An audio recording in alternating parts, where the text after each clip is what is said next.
ಲವಕುಶರ ಕಥೆ. ರಾಮಾಯಣದ ಉತ್ತರಕಾಂಡದಿಂದ. ಶ್ರೀರಾಮನು ರಾವಣನನ್ನು ಸಂಹರಿಸಿ ಸೀತಾಮಾತೆಯೊಂದಿಗೆ ಅಯೋಧ್ಯೆಗೆ ಮರಳಿ ಬರುತ್ತಾರೆ.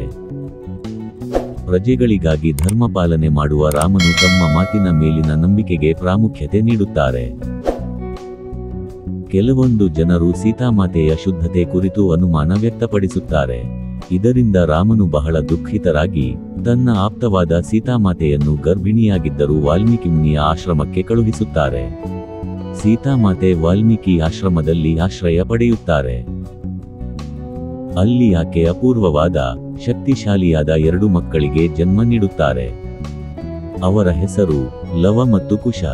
ವಾಲ್ಮೀಕಿ ಮುನಿ ಅವರನ್ನು ಬೆಳೆಸುತ್ತಾ ಉತ್ತಮ ಶಿಕ್ಷಣ, ಧರ್ಮಜ್ಞಾನ, ಧೈರ್ಯ, ಯುದ್ಧಕಲೆ, ಶಾಸ್ತ್ರ ಮತ್ತು ಶಸ್ತ್ರಾಸ್ತ್ರಗಳಲ್ಲಿ ತಕ್ಕ ತರಬೇತಿ ನೀಡುತ್ತಾರೆ.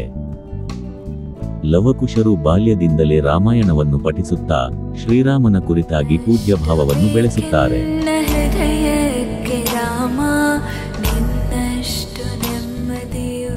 ರಾಮನು ಅಯೋಧ್ಯೆಯಲ್ಲಿ ಅಶ್ವಮೇಧ ಯಾಗವನ್ನು ಆರಂಭಿಸುತ್ತಾರೆ. ಯಾಗದ ಅಂಗವಾಗಿ ಒಂದು ಕುದುರೆಯನ್ನು ಬಿಡಲಾಗುತ್ತದೆ.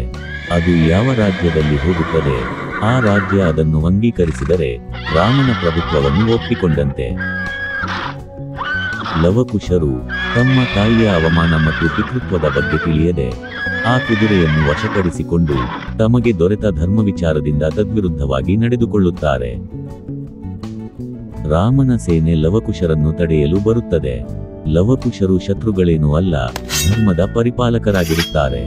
ಅವರು ಶತ್ರುಪಡೆಯ ಸೈನಿಕರನ್ನು ಸೋಲಿಸುತ್ತಾರೆ. ಇಲ್ಲಿಯವರೆಗೆ ಲಕ್ಷ್ಮಣ, ಶತ್ರುಘ್ನ, ಭರತನವರನ್ನು ಸಹ ಸೋಲಿಸುತ್ತಾರೆ.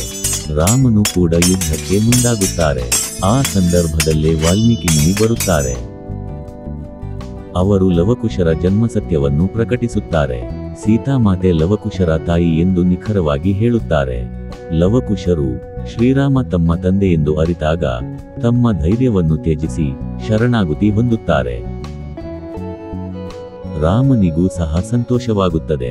ಆದರೂ ಕೆಲವರು ಸೀತೆಯ ಶುದ್ಧತೆಯ ಬಗ್ಗೆ ಇನ್ನೂ ಸಂಶಯ ವ್ಯಕ್ತಪಡಿಸುತ್ತಾರೆ. ತಾನು ಶುದ್ಧಳಾಗಿದ್ದೇನೆ ಎಂಬುದನ್ನು ಇನ್ನೊಮ್ಮೆ ಸಾಬೀತುಪಡಿಸಲು ಸೀತಾಮಾತೆ ಭೂಮಿತಾಯಿಗೆ ಮೊರೆ ಹೋಗುತ್ತಾರೆ. ನಾನು ನಿಷ್ಕಳಂಕಳಾಗಿದ್ದರೆ ನಿನ್ನ ತೋಳಿನಲ್ಲಿ ನನಗೆ ಸ್ಥಳ ನೀಡು. ಭೂಮಿ ಸೀತೆಯನ್ನು ತನ್ನೊಳಗೆ ತೆಗೆದುಕೊಳ್ಳುತ್ತದೆ.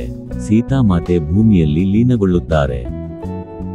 ರಾಮನು ತಾನು ತಪ್ಪು ಮಾಡಿದನೆಂಬ ಬದಲಾವಳಿಯಲ್ಲಿ ಲವಕುಶರನ್ನು ತನ್ನ ಮಡಿಲಿಗೆ ತೆಗೆದುಕೊಂಡು ಬೆಳೆಸುತ್ತಾನೆ.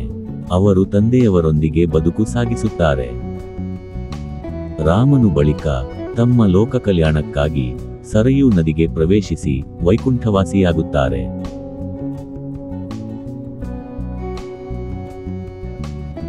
ಈ ಕಥೆ ಧರ್ಮ, ತ್ಯಾಗ, ನಿಷ್ಠೆ ಮತ್ತು ಸತ್ಯದ ಮಹತ್ವವನ್ನು ಬೋಧಿಸುತ್ತದೆ. ರಾಮ ರಾಮ